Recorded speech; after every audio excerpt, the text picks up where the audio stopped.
Hey everybody, it's Hussein Kabani, your favorite broker. What I really wanted to do was just quickly go back to 2021 and really look forward to 2022 and kind of make some predictions out there. We don't have a crystal ball, but we got to throw out something so we have some kind of a guidance of what we're going to be doing and how we're going to be doing it.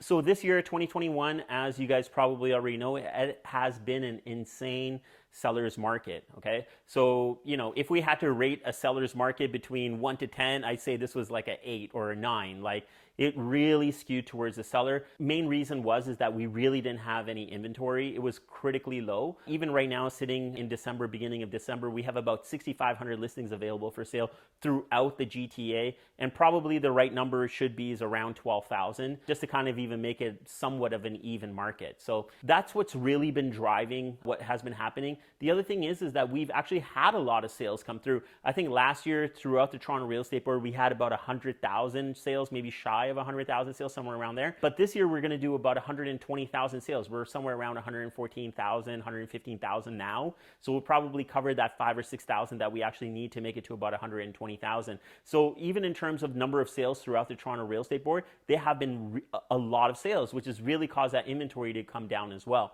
So with having all these problems with inventory, we've obviously seen a massive price increase as well. So we've been around 30% increase in 2021 in terms of average selling price.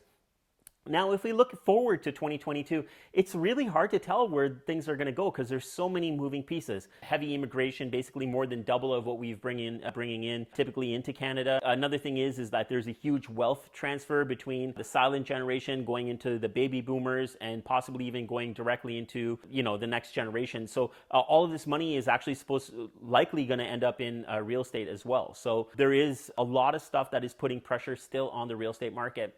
Overall, I think that what we're probably going to end up seeing is that we're probably going to end up doing about 100,000 sales in 2022. So about 20,000 less sales than we've done. And that should put a little bit of an ease in the amount of inventory. I think inventory will be higher, but not to get us out of that like very low inventory position. Right now, like I said, we're probably critically low in terms of inventory. I think 2022 will be low in inventory, but not as bad as 2021. There's been a lot of reports out there saying that we're probably going to see a 10% increase in real estate. I don't see that being unreasonable based on what we saw this year. I think that is a good possibility. And I think it's still going to remain a seller's market. And if we use that scale again, right now I'd say we're at an 8 out of 10. We'll probably be somewhere around a 4 out of 10, I would say, in 2022. I think that we will still see multiple offers, but I don't think we're going to see the crazy, $250,000 or $400,000 over asking kind of stuff. I think houses will start to become priced more towards where the market is. We'll probably see, maybe a 10%, 15% increase from the list to selling price.